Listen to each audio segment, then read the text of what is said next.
sit back first, relax, and please do enjoy the parts of the program. By the way po, my name is Romy Joyce Gabakvilla, also known po as DJ Sexy Romy of 94.5 Love Radio Santiago po, the #1 FM radio station in Santiago City, and I'm gonna be your MC for tonight's event. So again po, on behalf of our celebrators, because we have two and their families po, I would like to thank you all for coming again to this momentous event. So, ladies and gentlemen, we would like to acknowledge the key persons who took a great part in making this joyous affair possible. Siyempre, it is with great pleasure that I introduce to you the family of our celebrant. I don't know po kung ready na sila. Okay, so welcome naman po natin ang kanyang mommy and daddy and ate. We have Doc Boyet. Nasaan na po si Doc Boyet? Ready na ba si Doc Boyet? Nandun na po sila. Okay. Opo, galing po sila sa kabilang kanto. Medyo malayo. Ready na ba? Ayun! Palakpakan naman for Doc Boyet. O, music naman po tayo. Acapella tayo sa music ngayon. We have Doc Boyet, Mama Mary Ann, ayan, and of course we have Ate Camille. Ladies and gentlemen, a big round of applause for Domingo family. There you go. Halina po kayo dito, Doc. Yan, mag-isa pong maglalakad ang ating celebrant. I-feel daw po niya yung moment na later.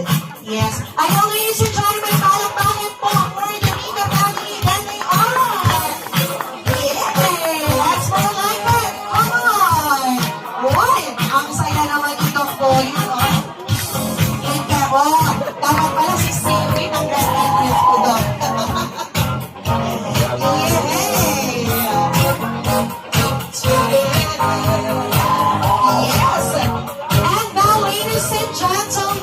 Siyempre naman, hindi naman po papahuli ang ating debutant. But then again, siyempre sa mga hindi po nakakakilala sa kanya, pero alam ko po for sure kilala niyo siyang lahat, diba? Otherwise, hindi po tayo invited dito. Well, tonight calls for a grand celebration, and it is our distinct pleasure to introduce to you for the very first time the reason why we are all gathered here today. So, hindi ko na po patatagalin pa, mga kaibigan. Let us welcome the queen of tonight, Miss Karil Ann Pasha Domingo, the lovely debutant. Tumayo naman po tayo lahat, please. Everybody, let's all stand up. Definitely, she's very lovely. Tumayo ka naman, Karil. Come on. There you go again. A big round of applause, mga kaibigan, for Miss Karil. Palakpakan naman po para sa ating lovely debutant. Halika naman dito, debutant.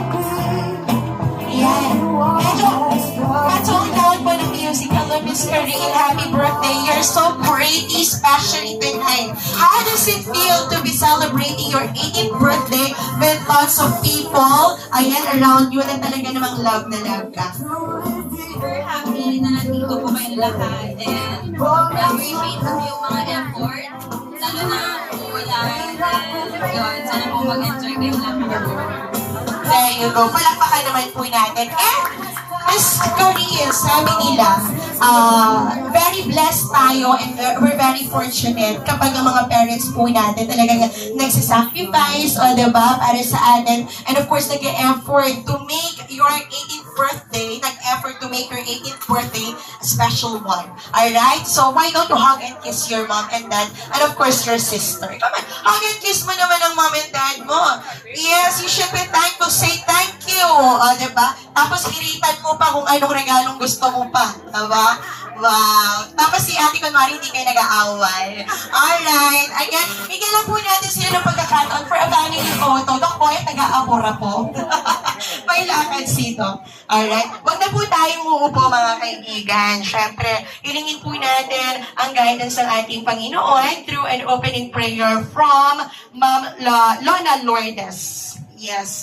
Ayan, nasan po si Lola Lourdes?